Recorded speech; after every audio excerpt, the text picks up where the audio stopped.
ಹರೇ ಕೃಷ್ಣ. ಭಗವದ್ಗೀತೆಯಲ್ಲಿ ಭಗವಂತ ಶ್ರೀಕೃಷ್ಣರು ಒಂದು ಮಾತು ಹೇಳ್ತಾರೆ. ಏನಂದರೆ, ಹಿಂದೆ ನಡೆದಿದ್ದು ಎಲ್ಲ ಒಳ್ಳೆಯದೇ, ಈಗ ನಡೀತಾ ಇರೋದು ಎಲ್ಲ ಒಳ್ಳೆಯದಕ್ಕೆ, ಮುಂದೆ ನಡೆಯೋದು ಎಲ್ಲ ಒಳ್ಳೆಯದಕ್ಕೆ. ಅರ್ಥಾತ್ ಭಗವಂತನ ಇಚ್ಛೆ ಇಲ್ಲದೆ, ಆಜ್ಞೆ ಇಲ್ಲದೆ ಯಾವ ಕೆಲಸವೂ ನಡೆಯೋದಿಲ್ಲ, ಯಾವ ಕಾರ್ಯವೂ ನಡೆಯೋದಿಲ್ಲ ಈ ಸೃಷ್ಟಿಯಲ್ಲಿ. ಅಂದರೆ ನಮಗೆ ಎಷ್ಟೇ ದುಃಖ ಆಗಲಿ, ಏನೇ ತ್ರಾಸಾಗಲಿ, ಅಥವಾ ಇನ್ಯಾವುದೋ ಸಮಸ್ಯೆ ಆದರೂ ಅದು ಆಗೋದೆಲ್ಲ ಒಳ್ಳೆಯದಕ್ಕೆ. ಅರ್ಥಾತ್ ನಿಮಗೆ ಉದಾಹರಣೆ ಕೊಡೋದಾದರೆ, ಈಗ ನಾವು ಏನೋ ಕೆಲಸ ಮಾಡುವಾಗ ಒಂದು ಬೆರಳಿಗೆ ಸಣ್ಣ ಗಾಯ ಆಗುತ್ತೆ, ಅದರಿಂದ ತುಂಬ ನೋವಾಗುತ್ತೆ. ಇದರಿಂದ ನಾವೇನು ಕಲಿತೀವಿ?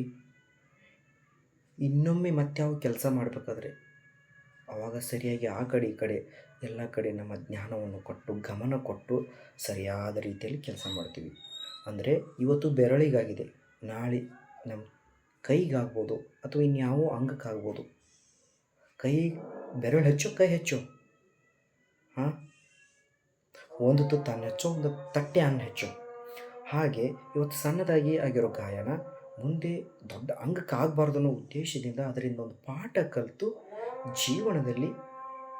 ಜೀವನವನ್ನು ಒಳ್ಳೆಯ ರೀತಿಯಲ್ಲಿ ಸಾಗಿಸಬೇಕು ಅನ್ನೋ ಉದ್ದೇಶದಿಂದಲೇ ಆ ಭಗವಂತ ನಮಗೆ ಎಲ್ಲವನ್ನು ಕೊಡೋದು, ಎಲ್ಲವೂ ನಡೆಯೋದು ಒಳ್ಳೆಯದಕ್ಕೆ, ಆಗ್ತಾ ಇರೋದು ಒಳ್ಳೆಯದೇ, ಮುಂದೆ ನಡೆಯೋದು ಎಲ್ಲ ಒಳ್ಳೆಯದಕ್ಕೆ, ಆಗಿರೋದು ಎಲ್ಲ ಒಳ್ಳೆಯದಕ್ಕೆ ಅನ್ನೋ ಆ ಒಂದು ಒಳ್ಳೆಯ ಸಂದೇಶನ ಆ ಭಗವಂತ ನಮಗೆ ಕೊಟ್ಟಿದ್ದಾನೆ. ಇದನ್ನು ನಾವು ಜೀವನದಲ್ಲಿ ಅಳವಡಿಸ್ಕೊಂಡು ಜೀವನವನ್ನು ಪರಿಪೂರ್ಣವಾಗಿ ಒಂದು ಒಳ್ಳೆಯ ಪಾಠ ರೀತಿಯಲ್ಲಿ, ಕೆಟ್ಟದ್ದು ಅನುಭವದ ರೀತಿಯಲ್ಲಿ, ಒಳ್ಳೆಯದನ್ನು ಪ್ರೇರಣೆ ರೀತಿಯಲ್ಲಿ ತೊಗೊಂಡು ಜೀವನವನ್ನು ಸಾಗಿಸೋಣ ಅಂತ ಹೇಳ್ತಾ, ಹರೇ ಕೃಷ್ಣ.